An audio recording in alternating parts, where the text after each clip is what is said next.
The Philippines, located in the Pacific Ring of Fire, gets more than its share of natural calamities. On November 8, 2013, the most powerful storm in recorded history devastated eastern Visayas, destroying 1 million homes, displacing 1 million people. For the victims of tragedies and for many Catholics, the Pope's visit a year after the tragedy will renew, rekindle, rebuild their faith and their lives.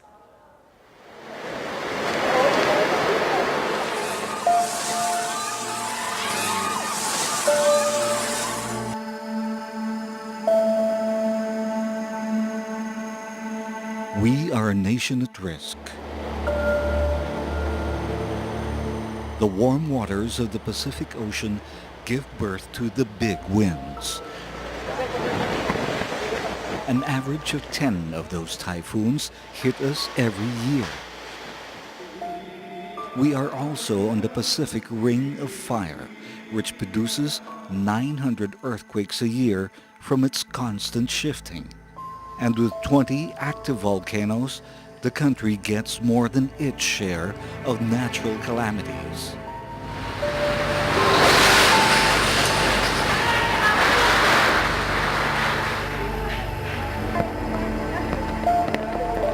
On November 8, 2013, the most powerful storm in recorded history devastated the central Philippines.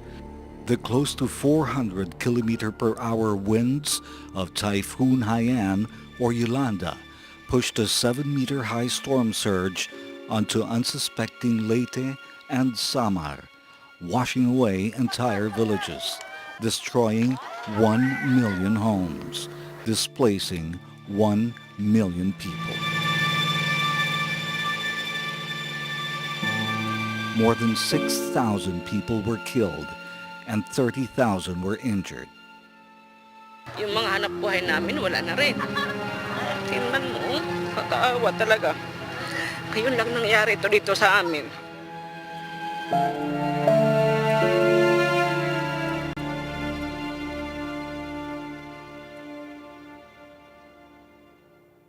This weekend marks the 1-year anniversary since Typhoon Haiyan tore through the central Philippines as the strongest storm ever to make landfall. We're talking about more than 6,000 people dying and more than 4 million people displaced. Well, I'm in the middle of a resettlement area. This was built by the Philippine government. 255 families live here. They live in houses like these. These are 80 to 100 square feet inside, and they're made of light material. This is 1/4 inch plywood. And the roofs are made of corrugated GI sheeting. These houses get very hot in the summer and get very noisy in the middle of a downpour in the monsoon season. 1 year on, many survivors, especially in the most affected areas of Samar and Leyte, have not been able to rebuild their homes or their lives. San Joaquin, Palo, Leyte, was inundated by Haiyan. Many in San Joaquin lost everything, but the survivors did not lose faith. My realization is this: God gave me life once again, and He has a purpose for this, and I have yet to discover it. There is also the suffering caused by natural calamities, and diseases. But I do not think God is the agent of our suffering. God does not desire our suffering. Instead, God desires fullness of life for us. And like a cruel sequel, a few days before Christmas last year, another typhoon swept across the Visayas.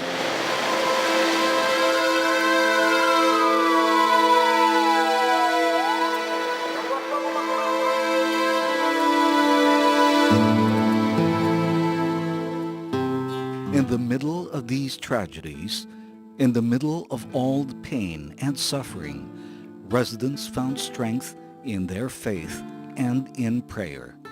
Our shelters were destroyed, livelihood were lost, but still God has gave us the chance to survive. So to thank God that life is more than our properties. We can have a view of a transcendent God who simply watches us as we suffer, or perhaps a God who is indifferent to our suffering. But our Christian God is a God who suffers with us.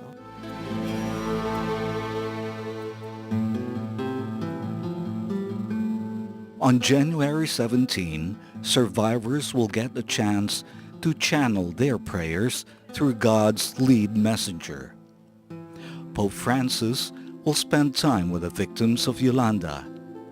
Disguised by the simplicity of the lunch is the highlight of the Pope's Visayas itinerary.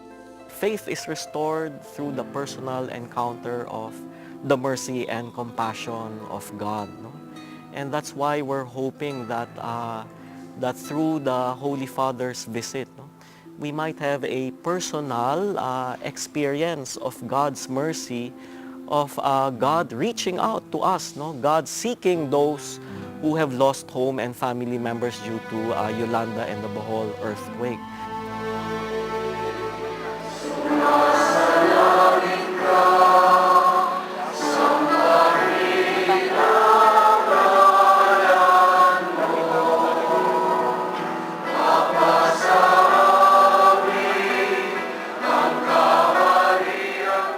We are a nation of believers.